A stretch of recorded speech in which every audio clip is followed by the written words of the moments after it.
Welcome to Sober.Coffee, a weekly coffee chat sharing experience, strength, and hope for anyone on the sober road to recovery. You can download Sober.Coffee weekly on all podcast platforms and check us out on Instagram at Sober.Coffee Podcast and on Twitter at Sober.Coffee Pod. To learn more about us and to help support these sessions, visit online at Sober.Coffee. Here are your hosts, two guys on their own path to recovery, Mike and Glenn. Let's join them at the coffee shop. Hey there, Glenn. Good morning. Mikey, good morning. Good morning. You know, we might have to start learning different languages as we're getting connections and finding out some of our listener base to Sober.Coffee Podcast. You know, almost 7% comes from the United Kingdom. Really now? And then we have, Germany, Mexico, New Zealand, India. It's awesome. I'm gonna have to work on. I'm gonna have to brush up on my what's that language course that they advertise all the time? I have no idea, but they should probably be a sponsor. That's right. Soon we'll be out in other interpretations of Sober.Coffee. Totally. And hey, if you ever want to reach out to us, it's anonymous. It's the email address is podcast@sober.coffee. Yeah. We love hearing from folks. We've had some great engagements, and it's all anonymous. Right. We will not share anybody's, because sometimes emails, has people's last names and stuff. We are not interested in that at all. We keep it totally anonymous. Yeah. Hey, and a shout out to those that have supported this endeavor. Amen. We've got production time and Coffee Kitty, hosting fees, and all that kind of stuff. We don't make any money doing this. We're probably not good enough to make any money doing it, but it's certainly not a career. But hey, thank you very much for everyone who supported us on this journey. We really appreciate it. Tell your mom, since she's our biggest listener. Right. Tell her to hit the Coffee Kitty. That's right, exactly. Come on, Mom. Glenn will say, "Wow, did you see the downloads yesterday?" I'll say, "Thank you, Mom. Thank you, Mom." That's great. That's great. All right, man. I love getting in the coffee shop with you, Mike. Always great to get our favorite table and full cup of coffee. Yeah. So there's a Foreigner song. I know. There's a song for every topic we have here, but go ahead. I have to stop you. Go ahead. We recently did a show on surrender. That's right. Right, and you mentioned the Cheap Trick song, Surrender. Surrender. So the guy from Cheap Trick called me up this week. He goes, "Hey man, he goes, our like downloads for our song went up 3 million last week," and he goes, "I think it was because of your podcast." And I'm like, "That's right." No. Yeah, I don't think, that totally didn't happen. Right. This week, our song of the day is from Foreigner. "The Damage Is Done." Damage. The Damage Is Done. A great Foreigner song. So, we did some damage along the way, huh, Glenn? You know what? It's just amazing, and we don't focus a lot on how much time sobriety, but it helps put some things into perspective. I got 6+ years, and I am just now starting to see some of the damage that I did when I was drinking to those people around me. But probably to kick it off, I'm reminded the story in the big book, and I don't know the page. I should have done my homework and have the page, but there's a story in the big book about a guy that comes out of the tornado shelter. Mm-hmm. And he goes, "Look, Ma, the wind stopped blowing," and he's ready to go on with his life. Meanwhile, if you look around the town, the whole town's been devastated. Plowed over, devastated. And yet he's like happy as can be. The wind's over, and I'm just going to go about my day. And it's kind of silly, but that's exactly what I did. Relapse after relapse. I'd come out of another hospital, come out of another program, and I'd be like, okay, let's get back to work. I'd start working 12-hour days, and I'd start being productive again. And meanwhile, everything and everybody around me was still in disarray, just plowed over. And as I look back, it's just amazing, my mental space, and the ego, right? It's like, hey, it's my world. You're just living in it, And those things that happen, not my bad. Those things that happened, that car repossessed, that had nothing to do with my drinking. Right. That's great. And so many times I would just brush it over. And, I'm sure that happened to a lot of people. I hear a lot of stories, and I just dive right back into it, right? And through the process of sobriety, through the process of working these steps over time, as I work my living amends and build relationships with people that I want in my life that are very important and purposeful for me. I'm just starting to see, the damage. But the first time, if I can share this story with you, the first time I really noticed it, and I wish I had taken better notes, right? I have general time frames. I wish I had a calendar. I wish I had time frames, written down. But I think it was at the 2.5 year mark, roughly. My 2 daughters, they are a major source of purpose for me. I just love them dearly. And yes, for many years, I chose alcohol over them. Period. I own that today. Mm-hmm. I live differently today, and they are, without a doubt, a driving force of my purpose. They're grown. I mean, they're in their 20s now, right? So, I wasn't drunk a lot of times in front of them. They have some memories, but not a ton of memories of me being drunk. I did a lot of my drinking outside of them, right? But my biggest thing for them is I wouldn't show up. Mm-hmm. I'd be too drunk to show up. I'd be too hungover to show up. I would prioritize booze over going to events. I went to a couple events severely hungover.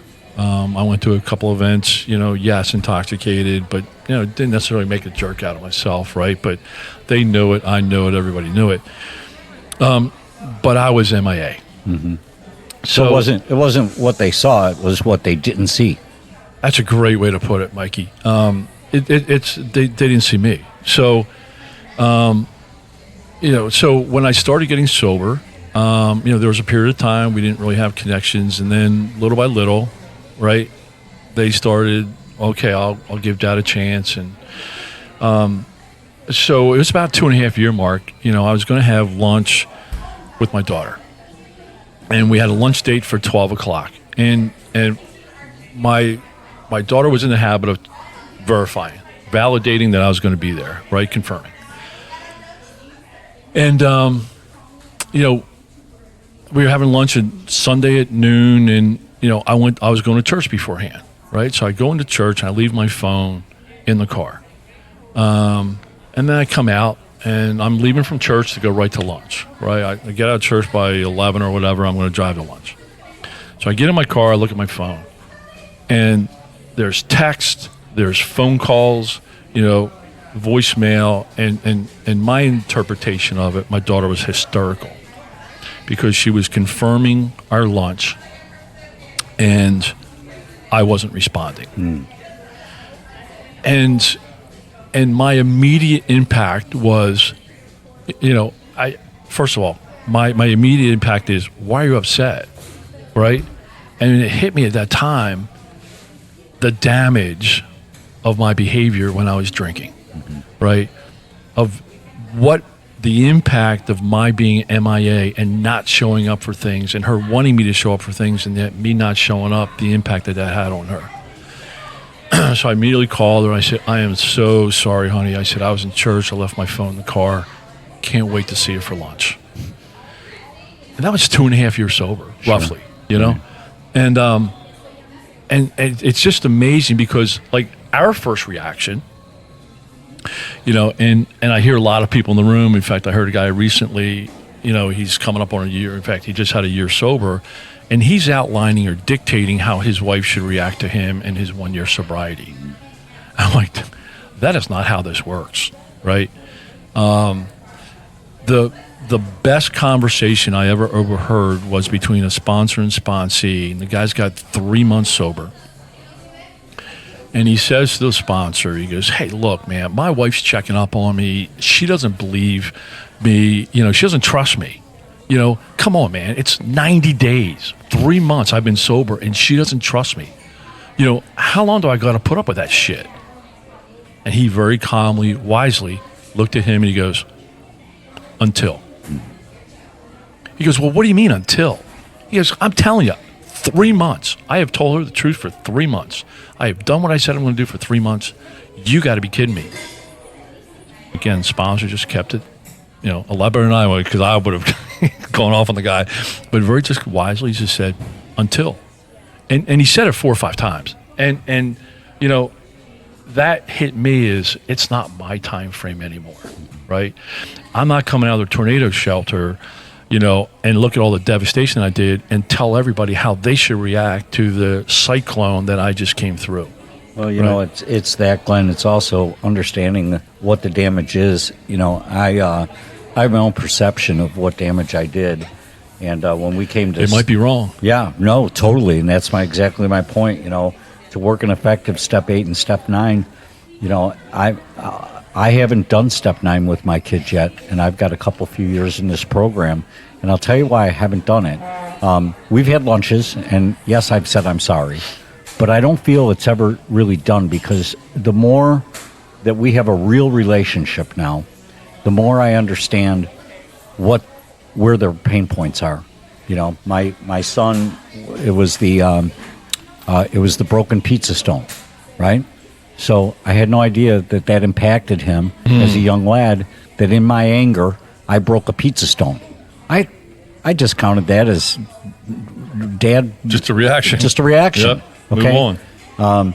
I didn't know that. My daughter, it was, I joked about it at the beginning, it was the car repossession. She came into me and, this last time I had coffee with her, and she said, I said, we're trying to get to where the pain points were. And it was, she was packed up in the car for a college visit, and the tow truck came and towed the car out of the driveway, that, to me, that wasn't my fault. That was the leasing agent's fault that they did that, right? So they got it wrong. They got it wrong. So to me, it's understanding. It's the more I can convey and communicate with my wife, the more I realize those little damage points that I did. Now I can really make restitution or amends for those by being sincere about what their what their perception was.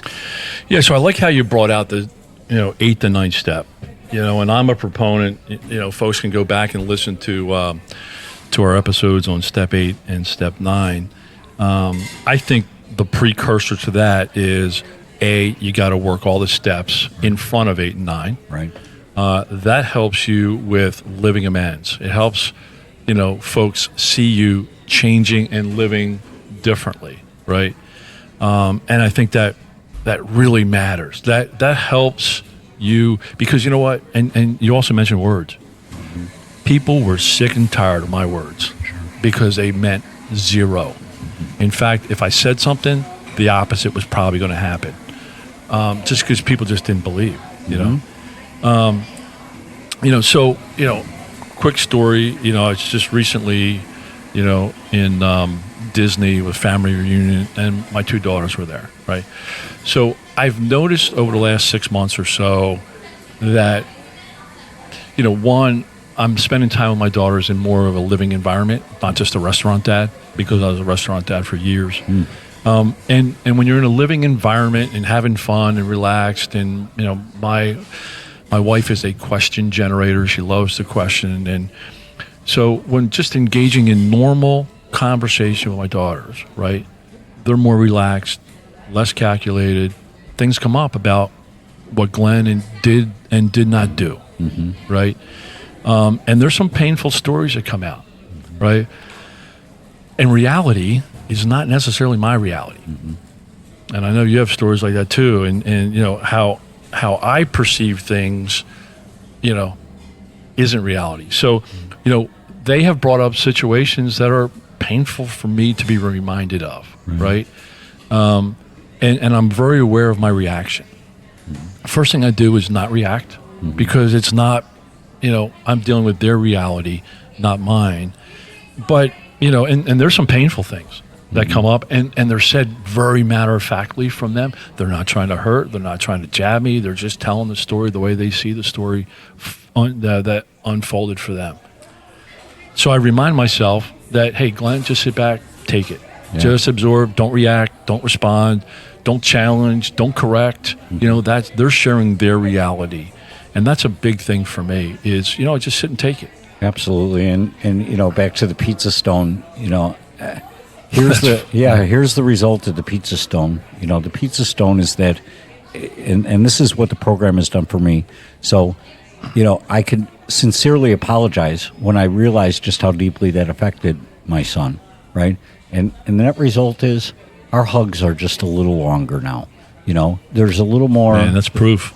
That's proof right there, because they were soft and shallow before, and now they're a little bit longer, and that's a combination of time and understanding, a true appreciation of what his feelings were before I went and just said, "Oh yeah, okay, well, sorry about that stone, dude. You know, let's move on. Come on, it's a pizza stone. Get over you know, it. Get over it. Get over it. No, you know, that's to where him, he goes, to him man. it was important. So, you know, yeah, it was neat. You know, and you know, just, you know, again, spending time with them, and I mean, certainly the promises are coming true, and I'm living differently today. I mean, that's what this program has really afforded me.